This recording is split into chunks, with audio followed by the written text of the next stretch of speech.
Well, before I became your pastor, some 23 years ago, back when I had hair and was full of the vigor of youth, I pastored on the east side at Irvington Friends Meeting up in the city. It's an interesting little meeting. It was begun in the early 1950s. A group of people who were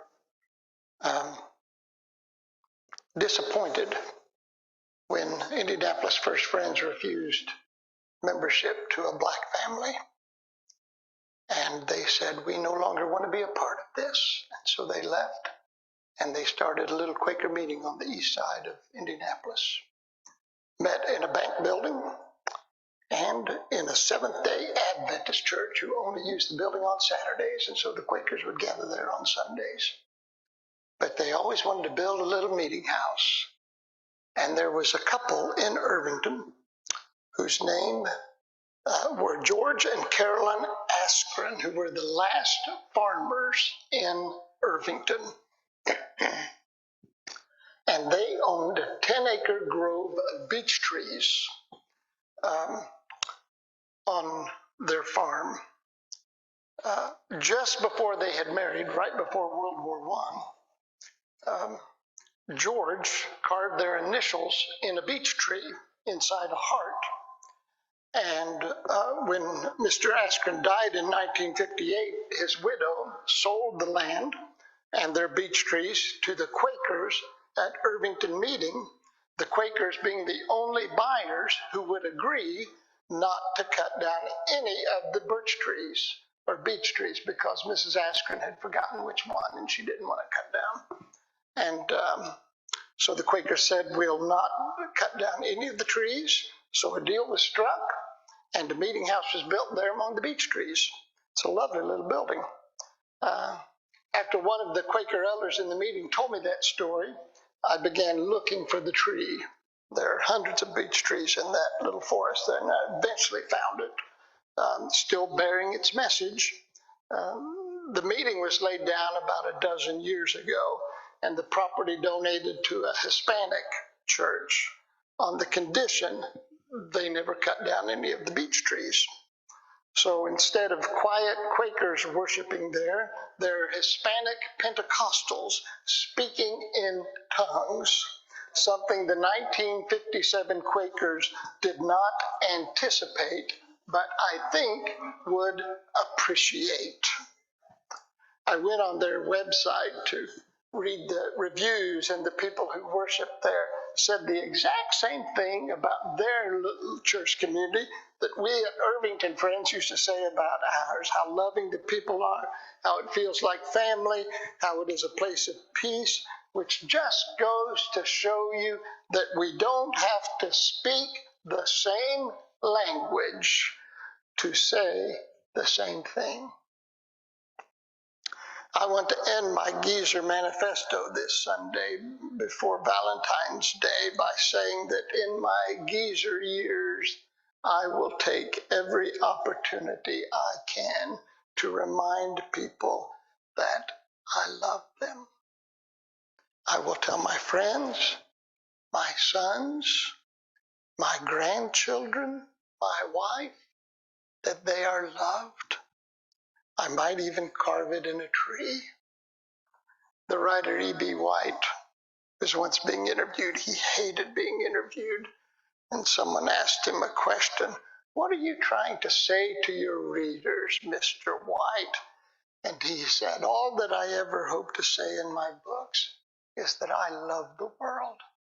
I love the world. In my geezer years, I am going to love the world. I will not grow bitter with age, nor will I grow resentful. I will not live as if the world is broken, lost, and beyond hope. I will love the world. Not just the people, but the animals, the waters, the forests, the cities, the countryside. I will love the lonely insect and the soaring bird. I will endeavor to love not only those who are easy to love, but those who are difficult to love, those who challenge my capacity to love. For instance, the Wednesday men's lunch group, when they're on a tear. I will commit myself to the growth of the beloved, which is the definition of love, to commit ourselves to the growth of the beloved. I will not behave as if my age grants me the right to be cynical and self-absorbed.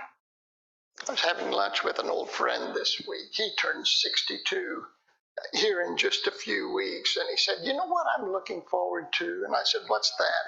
He said, "I'm looking forward to the time when I can say anything I want to somebody, and if they don't like it, tough." In what world, this is what I told him, in what world is it acceptable to say whatever we want to whomever we want with no regard for their feelings? Is there really an age that once reached grants us a license to be hateful and mean to other people? In my geezer years, I'm going to love. I'm going to give more thought, not less, to what I say. I will be aware that my words have greater power than ever, the power to build up and the power to destroy. In my youth, I said what I wanted without regard for the feelings of others. In my geezer years, I will measure every word, weighing them as if gold, leaving unspoken my basest thoughts, letting love inform my every utterance. In my geezer years, I am going to love. I'm going to love others. I'm going to love the world. I can only think John the Evangelist was having a bad hair day when he wrote in his first epistle, "Love not the world, neither the things that are in the world. If any person loves the world, the love of God is not in them." Can you imagine a more ridiculous statement? Intellectually, I understand that John was influenced by the Greeks' penchant for contrast, that for the spiritual to be good, the physical had to be bad. But if there were ever a more thoughtless and destructive sentiment expressed, I'm not aware of it. How can we hate that which God imagined and created in love? How can we hate the very world in which God delights? I had a peak experience this week. A peak experience, you'll remember from your studies of Abraham Maslow, is a transient, joyful, momentary event in which we feel deeply connected to others, to God, and to creation. So I was sitting in our kitchen chair. If you've been in our kitchen, it's right there next to our fireplace. We call it our slob chair because it's one of these old chairs that you just can't get rid of because it's too comfortable, but it doesn't match anything else. But it's there and you're grateful for it. So I was sitting in our slob chair. Miles is in the crook of my left arm, my little infant grandson. And Madeline came over and sat on my right side and pulled my right arm around her, so I was holding her too. And I was holding them, I looked at them, and I remember all the times people said to me after my first grandchild was born, now maybe you've heard this too, that they say to you, "Oh, your first grandchild is special." The other grandchildren are nice, of course, but there's nothing like your first grandchild and sitting there holding both my grandchildren, I thought, what a load of unvarnished crap that is. I wasn't going to use that word. When I ran it through the editor, it said, don't use that word. Some people will find it offensive, but that's the only way I know to describe it. Unvarnished crap. Any heart that cannot expand to love not only deeply, but also widely is a cold and lifeless heart. In my geezer years, I am going to love deeply, widely, and thoroughly. I will not use my age as an excuse for insolence or selfish privilege.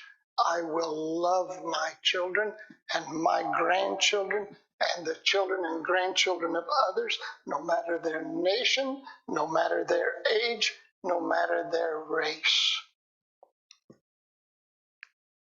And I will remember that when politicians speak of war,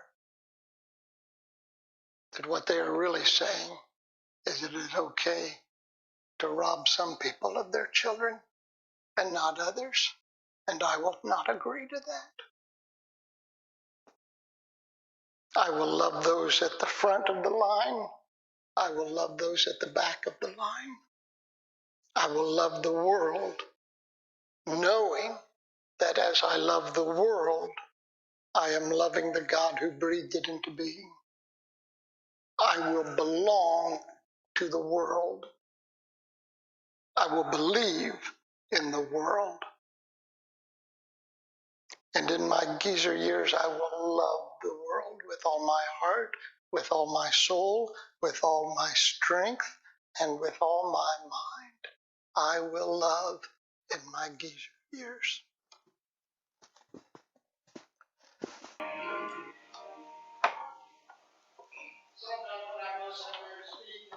To do the questions at the end, people will ask me, how did a Catholic grow up to be a Quaker?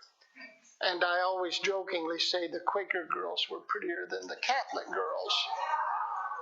But that's not accurate.